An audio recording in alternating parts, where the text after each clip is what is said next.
മമ്മൂട്ടി വേറൊരു ലെവലാണ്. അയാൾ മോഹൻലാൽ വരുമ്പോൾ എനിക്ക് ഓമനത്വം, മമ്മൂട്ടി വരുമ്പോൾ രാജാവ് വരുന്ന എനിക്ക് തോന്നുന്നു. മോഹൻലാലാണ് എൻ്റെ മോനെ രക്ഷിച്ചെന്ന് ഞാൻ എപ്പോഴും പറയും.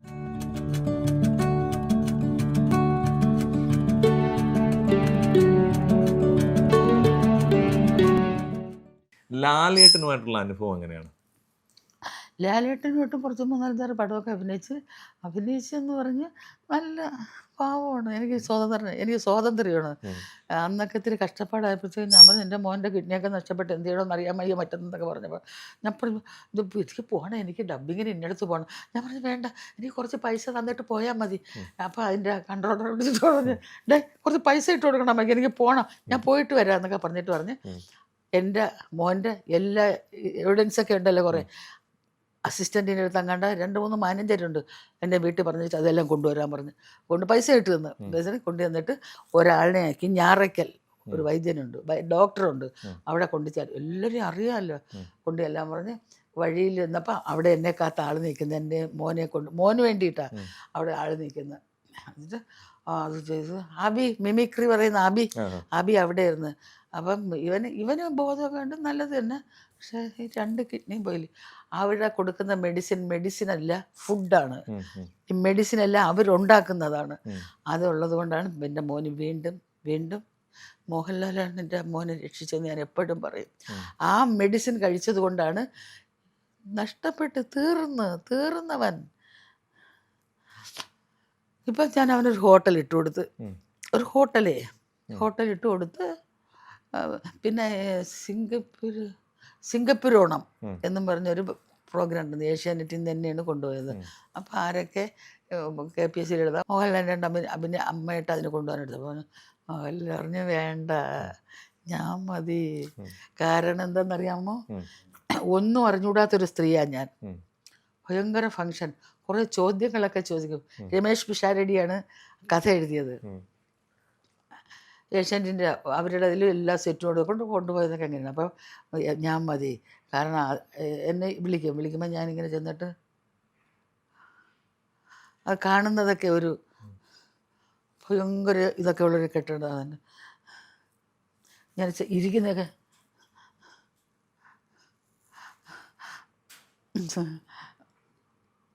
അപ്പോൾ മോഹൻലാൽ വന്നില്ല. ഓരോ ചോദ്യങ്ങൾ ഓരോരുത്തർ ചോദിക്കും. അതിൻ്റെ ഒരാൾ ചോദിക്കും, ഉത്തരം എല്ലാം പറയുമ്പോൾ പറഞ്ഞ അയ്യോ എല്ലാത്തിനും ഉത്തരം പറഞ്ഞ അമ്മയ്ക്ക് എന്താണ് ആഗ്രഹം എന്ന് ഞാൻ പറഞ്ഞു എനിക്ക് മോഹൻലാലിനെ നേരിട്ടൊന്ന് കാണണം. അപ്പോൾ മോഹൻലാലിനെ അതിനെന്താ കാണിച്ചാലോ എന്ന് പറയുമ്പോൾ മോഹൻലാൽ ഇങ്ങനെ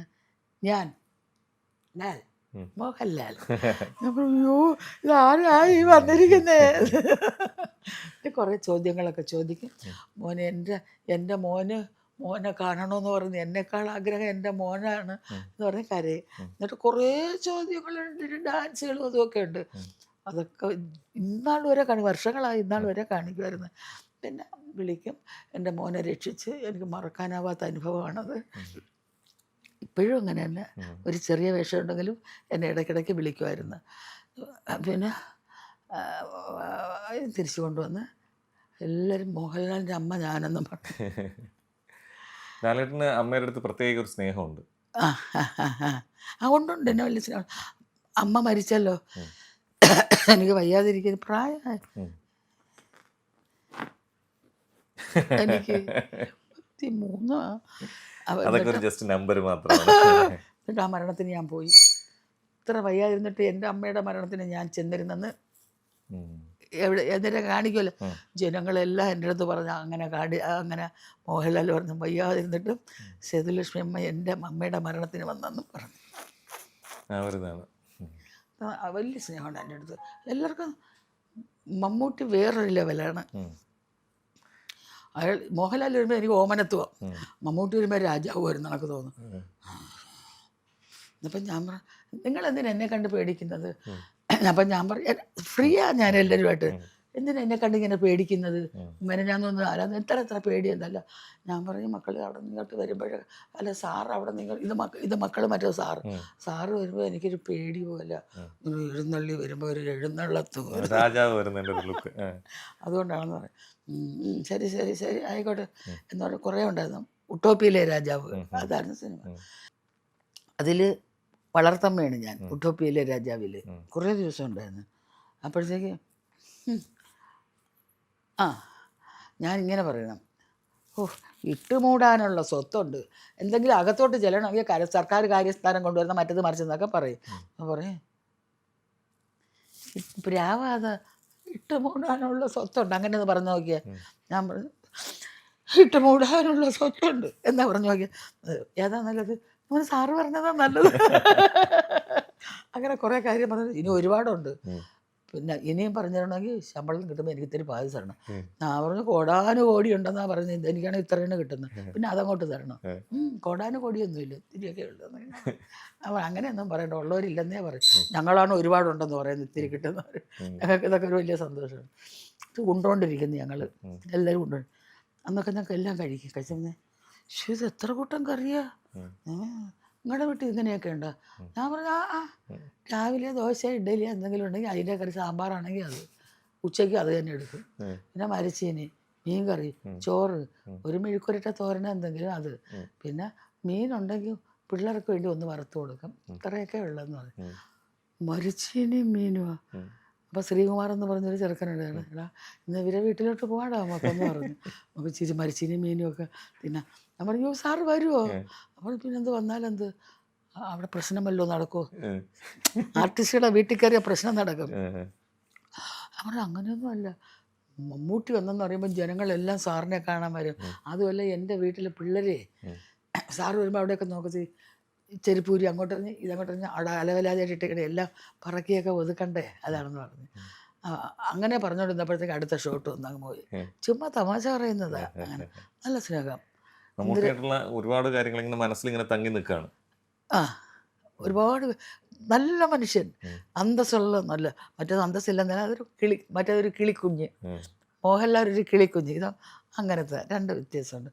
പിന്നെ എൻ്റെ മോൻ്റെ ജീവൻ രക്ഷിച്ചത് മോഹൻലാലാണ്. അല്ലെങ്കിൽ ഈ കിഡ്നി മാറ്റി വയ്ക്കുമ്പോഴേ ചത്തുപോകാനുള്ളതാണ്, 95% കിട്ടത്തില്ലെന്ന് പറഞ്ഞു. രണ്ടും പോയി, അത്ര പോയി. ഇപ്പം ഒന്ന് പോയി കിടക്കുന്നത്. പിന്നെ ഭാര്യ കൊടുത്തു കിഡ്നി, ഭാര്യ എന്നെ കിഡ്നി കൊടുത്തതുകൊണ്ട് നമ്മൾ ഒത്തിരി പേരെ ടെസ്റ്റൊക്കെ ചെയ്ത്, ചിലർ തള്ളമാർ സമ്മതിക്കത്തില്ല, ചിലർ ചെറുക്കനും പെണ്ണും കൂടെ പ്രേമിച്ച് കല്യാണം കഴിച്ചതിന് തള്ളയ്ക്കെതിര്. അവന് ഞാൻ അവരുടെ അനുവാദം വേണം അമ്മയുടെ, അവരുടെ അനുവാദം ഉണ്ടെങ്കിലേ കിഡ്നി മോൻ്റെ കിഡ്നി വാങ്ങിക്കാൻ തീരുള്ളൂ, കൊടുക്കത്തില്ല. ഞാൻ അവനൊരു ചെറിയ ഈ സ്റ്റിൽ ഫോട്ടോഗ്രാഫർ പോലത്തവനാണ്. ഞാൻ അവനൊരു ചെറിയ കട എടുത്തു കൊടുക്കാം, എന്നെ കൊണ്ട് ഒക്കുന്ന പൈസ തരാം എന്നൊക്കെ ഇങ്ങനെ പറഞ്ഞ് അവൻ സമ്മതിച്ചതാണ്. അപ്പോൾ തള്ള സമ്മതിച്ചില്ല. അപ്പോൾ പിന്നെ നിവർത്തിയില്ലാഞ്ഞിട്ട് എൻ്റെ മരുമോൾ പറഞ്ഞ് ഞാൻ തന്നെ കൊടുക്കാം എന്ന് പറഞ്ഞ് ഞാൻ കൊടുത്തോളാം എന്ന് പറഞ്ഞ് അവൾ കൊടുത്ത് ഇപ്പോഴും അവൻ മിമിക്സിനൊക്കെ തിരുവനന്തപുരത്ത് നിന്ന് എറണാകുളത്ത് രാവിലെ എഴുന്നേറ്റ് പോകണം. പോയിട്ട് അതൊക്കെ കഴിയുമ്പോൾ തന്നെ എനിക്ക് എന്നെ മാനസികമായിട്ടൊരു വിഷമം. സ്പീഡിൽ വേണം ഈ കോമഡി പറയാൻ. നീ എന്താണ് പറഞ്ഞത്? അല്ല അതുകൊണ്ടല്ല, പിന്നെ നീ അത് കണ്ടപ്പോൾ എനിക്കൊരു വിഷമം. ഞാൻ പറഞ്ഞു മക്കൾ ഇനി പോകണ്ട, മക്കളിങ്ങനെ അഭിനയിക്കുന്നുണ്ട്, നാക്കൊക്കെ പെട്ടെന്ന് ഉണങ്ങുന്നു, അതുകൊണ്ട് വേണ്ടെന്ന് പറഞ്ഞു. പിന്നെ കഷ്ടപ്പെടല്ലേ, ജീവിക്കണ്ടേ, ഒരമ്മയെ കൊണ്ട് എത്ര നാൾ ജീവിക്കും. ഞാൻ പറഞ്ഞു മക്കൾ എന്തെങ്കിലും ഒരു കൊച്ചു കട എന്തെങ്കിലും ചായ കിടന്നു. അപ്പം അവൻ പറഞ്ഞു മമ്മി ഒരു കട ഒഴിഞ്ഞു കിടക്കുന്നു വണ്ണറക്കോണത്ത്, അതെനിക്ക് എടുത്തു തരുമോ? ഞാൻ ഇപ്പം അത് അയാളെ നിന്ന് എഴുതി വാങ്ങിയത് 3 ലക്ഷം രൂപ വേണം, അഗ്രിമെൻറ്റ് തരാം. പിന്നെ അതിൻ്റെ അറ്റകുറ്റപ്പണികളൊക്കെ ചെയ്യുമ്പോഴത്തേക്ക് മുദ്രാ ലോൺ കിട്ടും. അത് ചെയ്യുമ്പോൾ നമ്മൾ അപ്പോഴും പൈസ കൊടുക്കണം. എന്നിട്ട് ആ പൈസ എല്ലാം കൂടെ ഈ ലോൺ കൊടുക്കുന്ന ബാങ്കിൽ ബില്ലുണ്ട്, അത് കൊടുക്കുമ്പോൾ ഇവർ പൈസ കൊടുക്കും.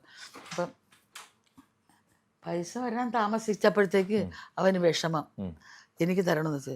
അപ്പം എൻ്റെ മോള് പറഞ്ഞ് വേണ്ട, പൈസ മമ്മ വാങ്ങിക്കല്ലേ, അവനെ വിഷമിപ്പിക്കരുതെന്ന് പറഞ്ഞ്.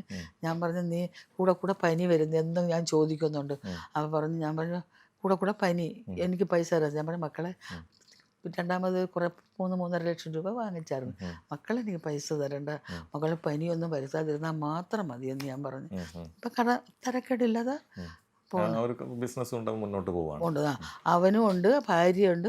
അവൻ്റെ മോൻ ഡിഗ്രിക്ക് പഠിക്കുകയാണ്, അത് തീരാറായി മാർവാനിസ് കോളേജിൽ. അത് കഴിഞ്ഞിട്ട് അവനും വന്ന് എടുക്കണം. പിന്നെ 3-4 ജോലിക്കാരും ഉണ്ട്. അത് അവരുടെ കാര്യങ്ങളൊക്കെ നടക്കും. പിന്നെ അവരുടെ ചിലവ് നടക്കും. ചില ഈ ഫോണിൽ കൂടെയുള്ള പൈസ ഉണ്ടല്ലോ, അതാണ് അവന് അവിടെ കിടക്കും. അത്ര തന്നെ, തരക്കേടില്ലാതെ പോകും.